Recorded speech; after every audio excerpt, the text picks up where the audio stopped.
जी जी महाराज जी, आप दोनों का लगभग एक जैसा प्रश्न है। आप कह रहे हैं कि प्रभु के द्वारा बनाई गई सृष्टि के कारण इनका पुरुष से पुरुष और इनका तो महाराज जी कह रहे हैं कि मतलब अज्ञानतावश पुरुष जी कह रहे हैं कि 150 से भी अधिक पुरुषों से संबंध हो गया, अभी इतना नाकरा हो गया।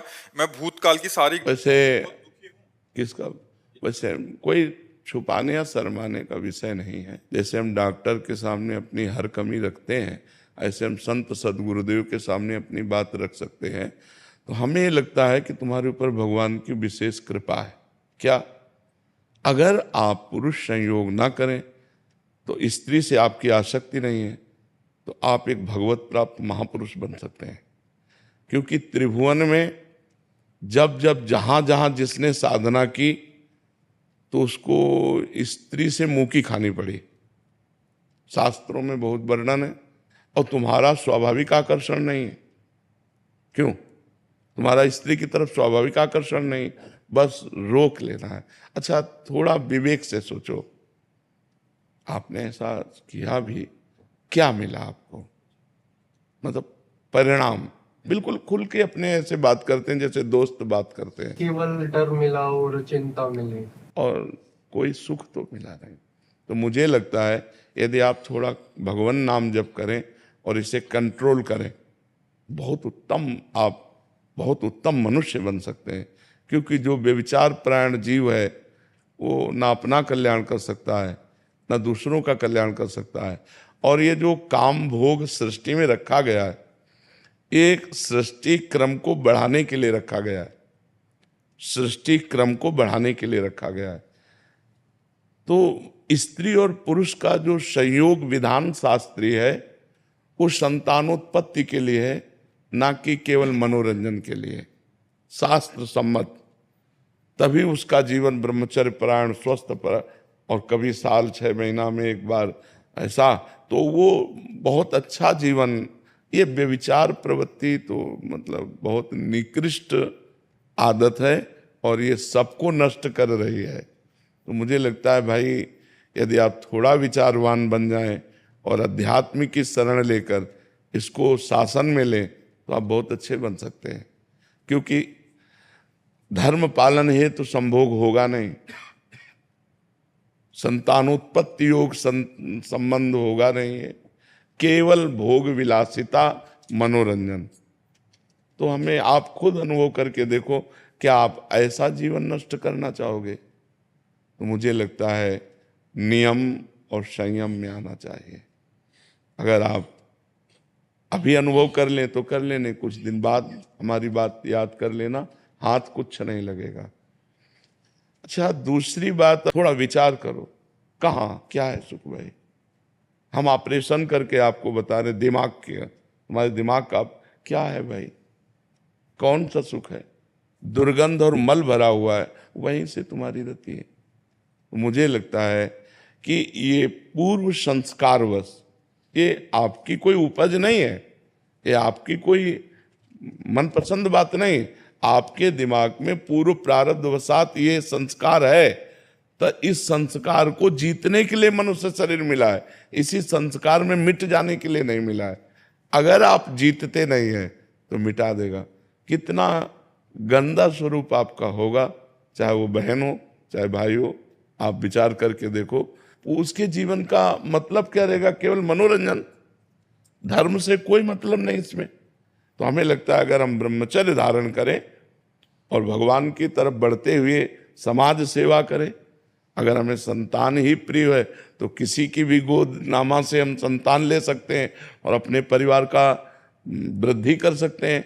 तो मुझे लगता है व्यर्थ में ऐसा अगर ना कीजिए तो बहुत विशाल जीवन बन जाए। ब्रह्मचर्य भी तो एक मार्ग है जिसके द्वारा हम परमात्मा प्राप्ति करें, समाज सेवा करें, जो चाहे वो कर सकते हैं। इस तरह मल द्वार में अपने को आसक्त करके जीवन व्यतीत करना मुझे लगता है कि ठीक नहीं है। स्त्री पुरुष का जो संयोग है वो संतानोत्पत्ति के लिए, धर्म में काम को भगवान अपना स्वरूप कहते हैं। धर्म में काम मैं हूँ, तो वो धर्म तो यहाँ दिखाई नहीं दे रहा। और ये आप में ही नहीं है, लाखों बच्चों में है। और वो उनकी कोई उपज नहीं है कि वो अपनी उपजाए हैं ये बात, वो उनके स्वभाव में पूर्व प्रारब्ध से आई हुई है। पर वो विजय प्राप्त कर सकते हैं। अगर वो इस तरह से अपने जीवन को नष्ट करेंगे तो कब तक नष्ट करेंगे? क्या घृणा नहीं होती आपको?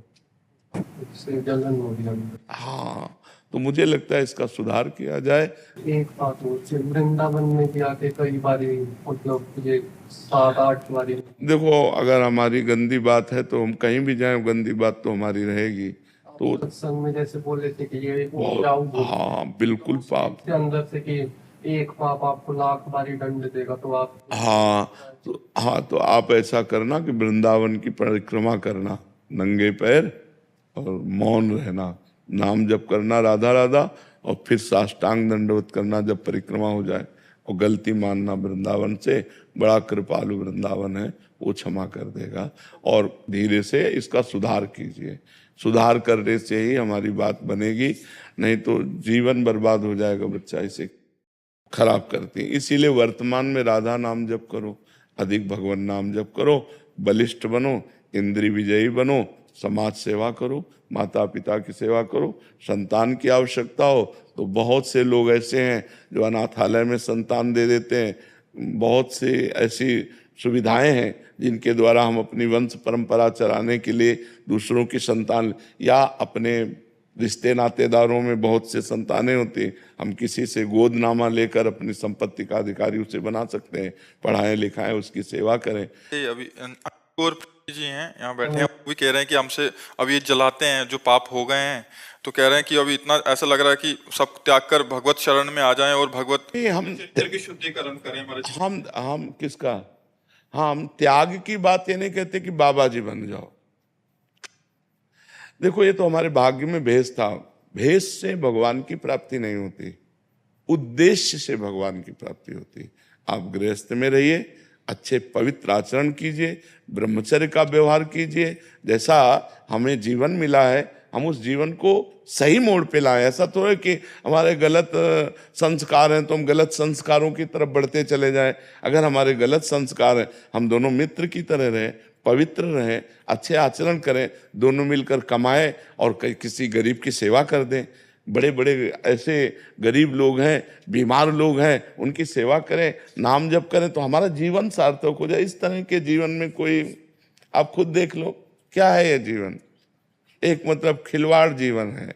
न धर्म है, न पवित्रता है, न भगवत अध्यात्म है। तो बुझा हुआ जीवन किस काम का जीवन? तो सुधार किया जाए। और ये आपका दोष नहीं है, ये आपके पूर्व जन्म के संस्कार में। आप जैसी लाखों बच्चियां, लाखों बच्चे हैं, लाखों हैं, कोई एक दो नहीं, कोई शर्म की बात नहीं, लाखों बच्चे बच्चियां हैं। हाँ, इसको सुधारा जाए, इसको सुधारा जाए। अच्छा, मान लो जैसे ये कहे कि हम तो दोनों जीवन भर मित्र भर, तो क्या जीवन का उद्देश्य आपका केवल इतना ही है? मतलब आपका जीवन इसी में समाप्त है? मनुष्य जीवन का उद्देश्य केवल इतना ही है, इंद्रियजन्य भोग? नहीं यार, मनुष्य साधन धाम मोक्ष कर द्वारा, पाए न जे पर लोक संहारा, सो परत्र दुख पावई, सिर धुनि धुनि पछताए, काले कर्म ईश्वर मिथ्या। ये संयम से रहो, अभ्यास करो, संयम से रहो, दोनों मित्र की तरह रहो, एक जगह रहो, दोनों कमाओ, समाज की सेवा करो, परिवार की सेवा करो, गंदा आचरण न करो। जरूरी है गंदा आचरण करना? गंदे आचरणों से हमारा अंतःकरण निर्बल होता चला जाता है। खुद आप अनुभव कर लो, एक अपने से घृणा सी आने लगती है, लगता है कब तक करूंगा, कब तक? तो इसलिए उठो।